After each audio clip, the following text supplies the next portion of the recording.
Boker Tov à tous, en journée de jeudi, le Dal et Elul, 14 Elul. Un petit mot de Tania, en résumé. Le roi David, dans un chapitre de Teilim, nous dit Marav tufrash tzafanta leir'echa. Quelle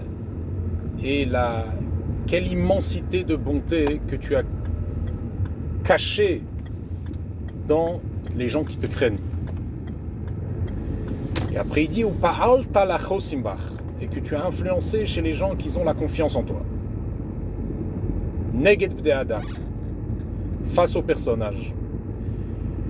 Le Admor Hazaken envoie une lettre à ses chassidim et il demande aux chassidim d'ouvrir le cœur pour les juifs nécessités en Israël, en expliquant que chaque juif à la finale, que ça soit quelqu'un qui est plus attribué à la rigueur, au caractère de rigueur, que chaque chose qu'il fait c'est avec mesure, etc., ou que ça soit un juif qui est attribué à la caractère de bonté, qui fait les choses avec immensité et sans limite, il faut qu'ils ouvrent le cœur pour donner la tzedaka en ce qui concerne les juifs d'Eretz Israël, qu'à cette époque-là, et même à notre époque, ont besoin de l'aide des gens qui sont à l'extérieur d'Israël. Et nous fait remarquer que même quelqu'un qui est normalement rigoureux, de manière générale, il fait les choses avec mesure, mais étant donné qu'on parle ici d'un juif avec des caractères sacrés, et dans les caractères sacrés, chaque caractère est lié d'un autre caractère. C'est-à-dire, même si quelqu'un il est attribué plus, il fait les choses avec retenue, en se contentant de la mesure, du strict minimum, etc., à la finale, ce même juif peut réveiller chez lui le caractère de l'immensité de la bonté du don de soi. Pourquoi ?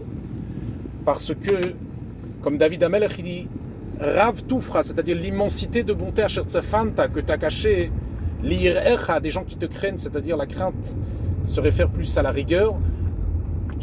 Cette personne qui a de la rigueur a aussi une immensité de bonté. Seulement, c'est pas révélé, mais il a à l'intérieur. Et s'il veut, il va la révéler.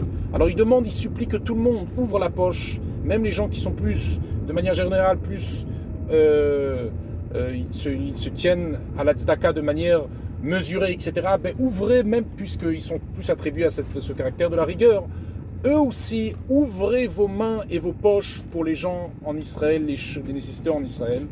Qu'à cette époque-là, on sait qu'il y avait beaucoup de chassidim qui n'avaient pas, on parle dans le début du 19e siècle, dans les 1800, il y avait un grand groupe de chassidim avec leurs familles, des centaines de personnes qui étaient en Israël, ils n'avaient pas de quoi manger. Ouvrez vos cœurs pour donner à ces personnes-là. Et il explique qu'en donnant cette tzedaka-là, qui référait à cette ouverture du cœur, en donnant sans compter, à la finale, on réveille aussi chez Akadosh Baruch Hu cet caractère qui s'appelle le Rav Chesed. Rav Chesed qui s'appelle l'immensité de bonté. Puisque toi, tu t'as donné sans limite de la tzedaka, alors Akadosh Baruch Hu aussi va réveiller le Rav Chesed, cette immensité de bonté, qui est à la finale une bonté qui n'a pas de contraire. C'est-à-dire qu'il faut savoir que quand Dieu donne quelque